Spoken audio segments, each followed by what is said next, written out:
This is the screencast for section 6.3, example 8. This time we're going to simulate projectile motion, but in a vertical sense. So unlike Gary, who's walking horizontally along a line, we are going to shoot up a distress flare, I guess, from a ship's bridge, etc. We studied vertical free fall already in section 2.1, specifically page 180. So if you need a refresher on how to make vertical free fall equations, please go back to that section. So since this is a vertical change, x is going to stay the same. This function's position away from the y-axis is going to stay the same. So x can always be, for example, let's say 4.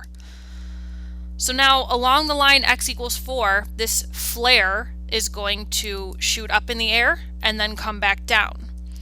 Its horizontal position is going to be y equals negative 16 t squared plus the initial velocity of 76t plus the initial position of 75 feet high.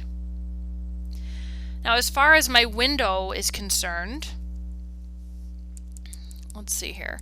My T-min, we're going to start at 0 seconds. I don't need to see what happens before I shoot off the flare. And then my maximum, I'm going to guess 20 seconds is enough. It might not be. I'm just going to guess. Then, let's see, T-step, we'll go with 0.1s. That's kind of my personal default 0.1. Sometimes it's a little too slow, but we'll see what happens here.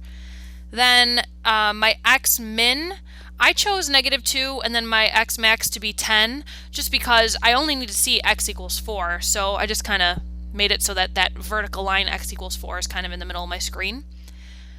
Then my y min, I chose -10, and then my y max, well, the flare is starting already at a height of 75 and then shooting up in the air for a while, so I picked a y max of 200. Let's see if that's enough. So to reemphasize, this flare is not shooting up in the air and then down back this way. This would be the graph that we would see as time passes the height of the flare. This flare is being shot straight up and then falling back down in the same exact spot. So that's what we're going to demonstrate with parametric equations. So you can see the flare start 75 feet off of the above the water, off the ship's bridge, hits its maximum, and then comes back down. Hopefully, when it lands in the boat, isn't still on fire. Otherwise, we've got problems. But basically, you saw the path, and now we can test for part A where the flare's position is after 1 second. So we'll hit trace. Now, as it turned out, 20 seconds was a long time to calculate, so I could have cut it down to 10 seconds. But, you know, that's just part of the window discovery process. So I'm going to hit trace and find out part A, where this flare is after 1 second, which I also could have done by plugging in 1 for t. So at 1 second, the flare is 135 feet above the water. If it were asking for above the bridge, you'd have to subtract 75 from that. But it is asking for how high above the water. So at 1 second, it's 135.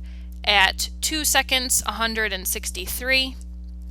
4 seconds, we've got 123. And again, each one of these you can find by plugging in the value in for t. What was that last one? 5 seconds. You got 55 feet above the water. The now try problem number 39 is using parametric equations to simulate a famine relief airdrop. So this relief agency is just going to drop the food container. So the initial velocity is in fact 0. This object is not going up first and then coming back down. It is just going to fall. And it starts at an initial altitude of 1,000 feet. So we've got a equation of y equals -16 t squared just plus 1,000. And again, the initial velocity is 0, so that would cancel out that middle term. And then x equals, well, let's see. The last time I used a horizontal position of 4, so this time why not 3? Again, your horizontal position is going to stay the same. Your vertical position is what's going to change. This thing is being dropped straight down from an airplane. So there's my model using parametrics to simulate the drop of this relief. Part B, use parametric mode to simulate the drop during the first 6 seconds. So that gives me a hint as to what I need to do for my window. First of all, my Tmin is 0, my Tmax is going to be 6. My T-step, again, use my default 0.1. If I want to go faster later, I will, or slower, vice versa. Xmin, -2, Xmax 10, just like before. That'll keep the visualization of the drop kind of in the middle of my screen. And then my Xmin, now it's going to be different. We're starting from a height of 1,000 feet and dropping it down. So I'm going to start, I'm going to change my Ymax to 1200 and my Ymin to -100 so I can see this from its initial position all the way down to the ground. So there's the initial drop from 1,000 feet up. Now this container is falling, falling, falling.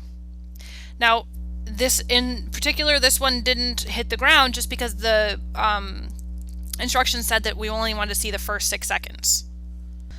Now part C asks, after 4 seconds of free fall, the parachute's open. How many feet above? Well, so first of all, that would completely change the speed at which this object was falling. But it's not asking us to do another parametric function for that. It's asking us at what height will the parachutes open. So I'm going to hit trace and see what happens at 4 seconds.